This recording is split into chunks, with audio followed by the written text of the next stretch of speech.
अभी तक आपने देखा था फिजिक्स में हमने चुंबक से संबंधित कुछ महत्वपूर्ण परिभाषाओं को देखा था।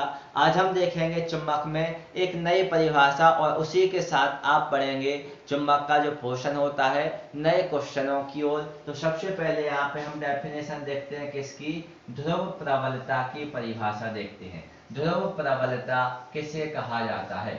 तो एक तो हमें इसका नाम आना चाहिए, कभी कभी ध्रुव प्रबलता को ध्रुव प्राबल्य के नाम से भी जाना जाता है। तो अभी तक आपको बताया गया कि जो चुंबक होता है, चुंबक में कितने ध्रुव होते हैं? दो ध्रुव होते हैं। तो जो चुंबक के जो ध्रुव होते हैं उन ध्रुवों में चुंबकीय वस्तुओं को अपनी ओर आकर्षित करने की क्या पाई जाती है? शक्ति पाई जाती है। तो चुंबकीय ध्रुव जो होते हैं, चुंबकीय ध्रुवों में चुंबकीय पदार्थों को अपनी ओर आकर्षित करने की जो शक्ति होती है, उस शक्ति को ही हम क्या कहते हैं? ध्रुव प्राबल्यता कहते हैं। क्या कहते हैं? ध्रुव प्रबलता कहते हैं। और ध्रुव प्रबलता को हम स्मॉल एम से क्या कहते हैं? प्रदर्शित करते हैं। ये तो हो जाती है आपकी ध्रुव प्रबलता की परिभाषा।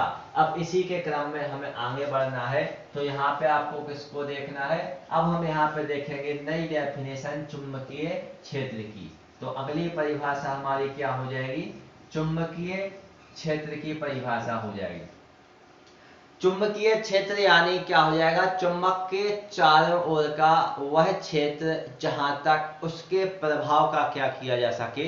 अनुभव किया जा सके। यानी किसी चुंबक के चारों ओर यदि हम किसी लोहे की कीली या लोहे की छड़ को ले जाते हैं तो हमें एक ऐसा क्षेत्र, एक ऐसा एरिया दिखाई देता है या महसूस होता है जहां पे वह लोहे की छड़ या लोहे की कील चुंबक की ओर कैसी होने लगती है? आकर्षित होने लगती है। तो चुंबक के चारों ओर का वह क्षेत्र जहां तक उसके प्रभाव का क्या किया जा सके? अनुभव किया जा सके, उसे हम क्या कहते हैं? चुंबकीय क्षेत्र कहते हैं। अब इसी में हमें एक और नई डेफिनेशन देखने के लिए मिलती है, चुंबकीय क्षेत्र की तीव्रता। अब हमारी जो नई डेफिनेशन होगी चुंबकीय क्षेत्र की तीव्रता, तो इसमें हो जाएगा चुंबकीय क्षेत्र के किसी बिंदु पर, माना चुंबकीय क्षेत्र रहेगा और उस चुंबकीय क्षेत्र के किसी भी बिंदु पर हम चलेंगे, चुंबकीय क्षेत्र के किसी बिंदु पर रखा एकांक उत्तरी ध्रुव, चुंबकीय क्षेत्र के किसी बिंदु पर रखा एकांक उत्तरी ध्रुव जितने बल का क्या करता है? अनुभव करता है, उसे उस बिंदु पर क्या कहा जाता है? चुंबकीय क्षेत्र की तीव्रता कहा जाता है। और जो चुंबकीय क्षेत्र की तीव्रता होती है यह एक कैसी राशि होती है? सदिश राशि होती है। और इसकी दिशा कहाँ पे होती है? लगने वाले बल की दिशा में होती है। यानी जिस दिशा में बल लगता है वही आपकी चुंबकीय क्षेत्र की तीव्रता की दिशा होती है। इसी कारण इसको हम क्या कहते हैं? चुंबकीय क्षेत्र की दिशा, जो राशि हो, जो आपकी तीव्रता होती है, कैसी होती है? सदिश होती है। साथ में आप देखेंगे चुंबकीय क्षेत्र की तीव्रता को हम किससे प्रदर्शित करते हैं? कैपिटल बी से प्रदर्शित करते हैं। लेकिन ये आपकी कैसी राशि है? सदिश राशि है। इसके कारण बी के ऊपर आप क्या लगा देंगे? सदिश का चिन्ह लगा देंगे। तो ये तो हो जाती है हमारी डेफिनेशन। इसके साथ ही आपको इसमें क्या देखना होता है? चुंबकीय क्षेत्र की तीव्रता का व्यंजक देखना होता है। देखिए आप इस व्यंजक को इतने अच्छे से समझेंगे क्योंकि आगे आने वाले जो दो व्यंजक हमारे हैं वो इस व्यंजक में जो हमारा फॉर्मूला निकलेगा उसी फॉर्मूले को आगे वाले क्वेश्चनों में रखा जाएगा। तो अभी हमने केवल चुंबकीय क्षेत्र की तीव्रता की डेफिनेशन देखी कि चुंबकीय क्षेत्र की तीव्रता यानी किसी बिंदु पर रखा चुंबकीय क्षेत्र होना चाहिए, लेकिन चुंबकीय क्षेत्र में किसी बिंदु पर रखा एकांक उत्तरी ध्रुव जितने बल का अनुभव करता है उसे उस बिंदु पर, माना उसी बिंदु पर, उसे उस बिंदु पर क्या कहा जाता है? चुंबकीय क्षेत्र की तीव्रता कहा जाता है। और जो चुंबकीय क्षेत्र की तीव्रता होती है यह एक सदिश राशि होती है जिसको आप कैपिटल बी और बी के ऊपर आप एरो का चिन्ह लगा देंगे, यानी सदिश का चिन्ह लगा देंगे। बी सदिश से क्या किया जाता है? प्रदर्शित किया जाता है। अब इसके लिए आप देखेंगे ये हो जाएगा आपका एक बिंदु स्मॉल एम, यानी क्या हो जाएगा? ध्रुव प्रबल। स्मॉल एम ध्रुव प्रबलता का एक अकेला ध्रुव है, एक ध्रुव है, ध्यान देना, जिसमें ध्रुव प्रबलता यानी कितनी हो जाएगी? Small M. इससे स्मॉल डी दूरी पर एक बिंदु पी है जिस पर एकांक उत्तरी ध्रुव रखा है।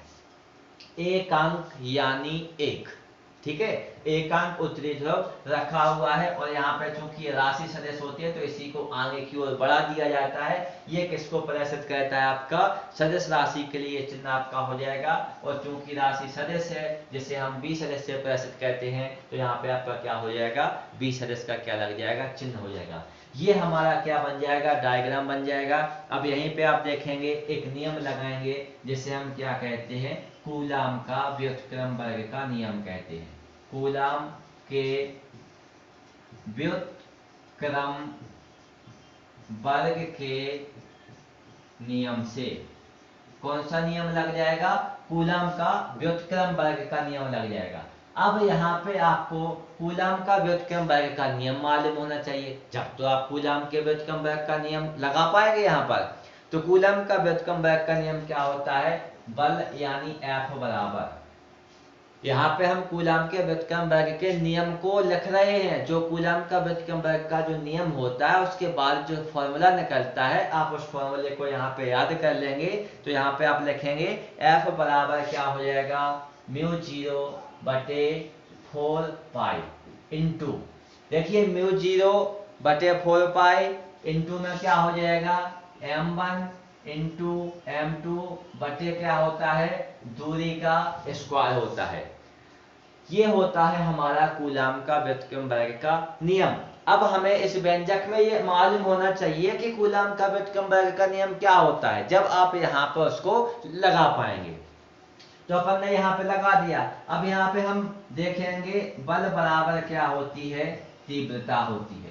बल बराबर क्या हो जाएगी, तीव्रता, यानी बल को आप किससे शो कर रहे हैं, F से, और तीव्रता यानी चुंबकीय क्षेत्र की तीव्रता को हम किससे प्रदर्शित कर रहे हैं, कैपिटल B से। तो यहाँ पे आप मेरी इस बात को समझ पाए होंगे कि जहां पर F लिखा है वहां पर आप यहाँ पे F की जगह क्या लिख देंगे, कैपिटल B लिख देंगे। तो यहाँ पे हम इसको थोड़ा सा ऊपर से देख लेते हैं। कूलाम का व्युत्क्रम वर्ग के नियम के पहले यहाँ पे आप थोड़ा डायग्राम देखेंगे। एक बिंदु ये है और एक बिंदु ये है, यानी एक आवेश m1 का मान कितना हो जाएगा m, m2 का मान कितना हो जाएगा +1 हो जाएगा। दो आवेश कूलाम के व्युत्क्रम वर्ग में लिए जाते हैं तो एक आपका हो जाएगा m और एक हो जाएगा आपका +1, और दोनों के बीच की दूरी कितनी दी गई है, स्मॉल d। तो यहाँ पे अब हम देखेंगे लास्ट में आप मान रखेंगे तो साइड में यहाँ पे आप लिख लेंगे m1 बराबर क्या हो जाएगा, केवल m रखेंगे, और m2 बराबर क्या रखेंगे, +1 रखेंगे, और d का क्या दिया गया, अपना d ही दिया गया है। क्योंकि यहाँ पे आपने देखा ये कूलाम का व्युत्क्रम वर्ग का नियम है। तो m1 m2 बटे दूरी का स्क्वायर होता है। अब एक m1 का मान क्या दिया गया हमारे डायग्राम में, स्मॉल m दिया गया है, और दूसरा बिंदु हम क्या मान रहे हैं, एकांक धन आवेश, यानी क्या हो जाएगा आपका +1 हो जाएगा। और दोनों के बीच की दूरी यदि आप देखेंगे तो दूरी भी कितनी है, यहाँ पे आप डायग्राम में देख सकते हैं दोनों बिंदुओं के बीच की दूरी कितनी दी गई है, d दी गई है। तो अब यहाँ पे हम क्या करेंगे, इस वाले फॉर्मूले में ये सब मान रख देंगे। बल बराबर तीव्रता होता है, यानी जहां पे F लिखा है वहां पे आप क्या लिख देंगे, B लिख देंगे। m1 की जगह किसको लिख देंगे, m को लिख देंगे। m2 की जगह 1 लिखने की आवश्यकता ही नहीं है, 1 का गुणा होगा तो वही संख्या रहेगी। और जो आपकी जो दूरी दी गई है, दूरी का आपका क्या रहेगा, दूरी ही रहेगा, यानी d ही रहेगा। तो आइए अब यहाँ पे आप मान रखेंगे तो क्या हो जाएगा, F हो जाएगा बराबर μ0/4 पाई इंटू में क्या हो जाएगा, m1 अपॉन में क्या हो जाएगा, d² हो जाएगा। अब देखिए यहाँ पर 1 का गुणा करेंगे तो यही स्टेप आएगा, इसलिए 1 का गुणा मैंने किया नहीं, सीधा क्या लिख दिया, m ही लिख दिया, क्योंकि m गुणा 1 लिखते तो आपका एक और स्टेप बढ़ जाता, क्या आ जाता, अगले स्टेप में तो यही निकलना था। अब चूंकि हमसे पूछा क्या किया, यहाँ पे पूछा क्या गया था, तीव्रता पूछी गई थी और हमने बल में रखा। तो अभी यहाँ पे आपको बताया गया कि F बराबर क्या होता है, B। तो आप जहाँ पर F लिखा है यहाँ पे क्या लिख सकते हैं, B लिख सकते हैं। B यानी क्या हो जाएगी, आपकी चुंबकीय क्षेत्र की तीव्रता हो जाएगी। तो चुंबकीय क्षेत्र की तीव्रता यानी क्या निकला है आपका, μ0 बटे क्या हो गया आपका 4 पाई इंटू m बटे क्या हो गया, दूरी का स्क्वायर हो गया। ये हो गया आपका किस पद्धति में हो गया, SI पद्धति में हो गया। और यहाँ पे आप लिखेंगे SI पद्धति का मात्रक, और यदि हम इसे किसमें देखते हैं, CGS पद्धति में देखते हैं, तो जो CGS पद्धति होती है, CGS पद्धति में क्या होता है, ये जो आपका म्यू 0/4 पाई है ये आपका गायब हो जाता है, छोड़ दिया जाता है, तो V बराबर केवल क्या रहेगा, स्मॉल m बटे क्या हो जाएगा, दूरी का स्क्वायर। अब यहाँ पे आप क्या लिख देंगे, CGS पद्धति का मात्रक लिख देंगे। तो आपको मात्रक भी अच्छे से याद करके यहाँ पे रखना है।